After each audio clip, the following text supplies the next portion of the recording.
गुरुप्रसाद खरं तुमचा उमेदवारी अर्ज जे काल जिल्हाधिकाऱ्यांनी पाठ ठेवले आणि त्यानंतर आज तुम्ही नक्कल घेऊन कोर्टामध्ये धाव घेणार आहात. काय नेमकी प्रक्रिया आहे, कशा पद्धतीने बघा.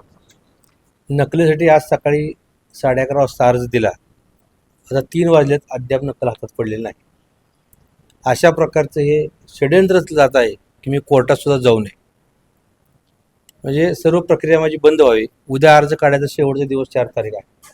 त्यानंतर निवडणूक प्रक्रिया चालू होणार आणि मला पुढंच कुठं दरवाजा राहू नये म्हणून ही आज अजून नक्कल मला हातात पडली नाही. आता 3 वाजून गेले. मी याच्यावर वकील साहेबांची चर्चा कधी करणार आणि कोर्टात कधी जाणार, इलेक्शन पिटिशन दाखल कधी करणार, या सर्व बाबीचा विचार करावा. म्हणजे शासनाचा प्रशासनावर एवढा दबाव आहे मंत्र्यांचा, त्यामुळे प्रशासकीय अधिकारी हालचाल करत नाहीत. मी उपजिल्हाधिकारी देशमुख साहेबांना भेटलो. साहेब, मी अर्ज दिला आहे परंतु अद्याप मला दिलं नाही. तर त्यांनी त्या निवडणूक शाखेच्या अधिकाऱ्यांनी सांगितलं की ते त्यांना देऊन टाका असं सांगून सुद्धा अर्धा पाऊण तास झाला परंतु अजून मला मिळालं नाही.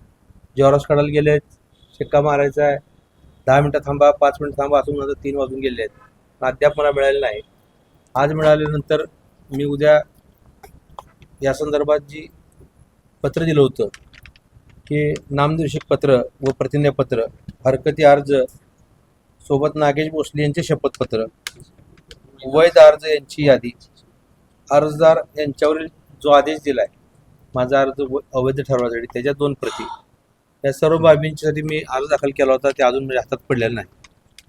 या अशा प्रकारे दबाव तंत्र आणून ते मला रोखण्याचा प्रयत्न करतायत.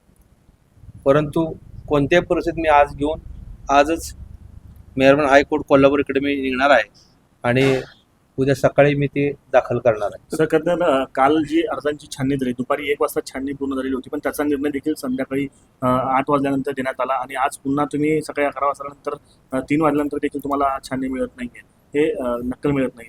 या सगळ्याला काय म्हणायचं? हे हेतुपुरस्सर चालू आहे की माझ्यामुळं काही लोकांना त्रास व्हायला लागलेला आहे की हा कायम पाठपुरावा करतोय आणि हा कुठं मॅनेज होणारा माणूस नाही. त्यामुळं ही माझ्या हातनं जेवढं होईल तेवढं मी केलेलं आहे, परंतु प्रशासकीय यंत्रणा प्रचंड दबावाखाली काम करते. 11:30 वाजता दिलेला अर्ज नकलेचा मला अद्याप पण मिळत नसेल, याचं ओळखून जावं की या संपूर्ण जिल्हाधिकारी निवडणूक कार्यालयावर निवडणूक प्रक्रियेवर किती मोठा दबाव आहे. कोर्टाकडनं काय अपेक्षा आहे तुम्हाला नेमकी? मी कोर्टाकडे जाणार, माझा अर्ज वैध करा आणि त्या सह्याची फॉरेन्सिक तपासणी करा. कारण ज्या व्यक्तीने मला सही दिली आहे तोच व्यक्ती परत म्हणतो की माझी सही नाही आहे. त्या सहीची तपासणी होणं गरजेचं आहे. त्यासाठी मी आज कोर्टात चाललो. यापुढची रणनीती किंवा यापुढची भूमिका महाविकास आघाडीकडून काय असणार आहे? काय नक्की या पुढच्या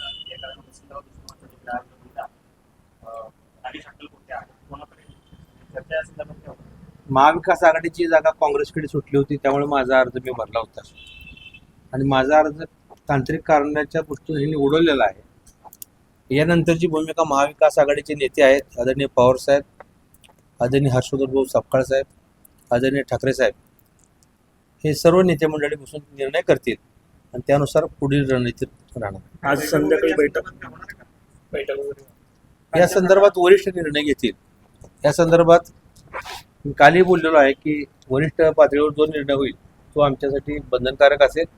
त्या दृष्टिकोनाने आम्ही पुढची पावलं टाकू. पुढच्या दिशा संदर्भात काय प्रणितीताईंशी चर्चा झाली का? काय प्रणितीताई यांनी मला जे सांगितलेलं आहे की आपल्याला कोर्टात जायचं आहे, या संदर्भात आपला आता फक्त ह्या यंत्रणेवर फक्त कोर्टावर विश्वास राहिलेला आहे. कोर्टाने जर निकाल दिला उद्या तर अर्ज वैध झाला तर उमेदवारी तुम्हीच असणार आहेत. जर या प्रक्रिया लेंदी झाली, पुढे ढकलली, तर या संदर्भात वरिष्ठ आज रात्री किंवा उद्यापर्यंत निर्णय घेतील.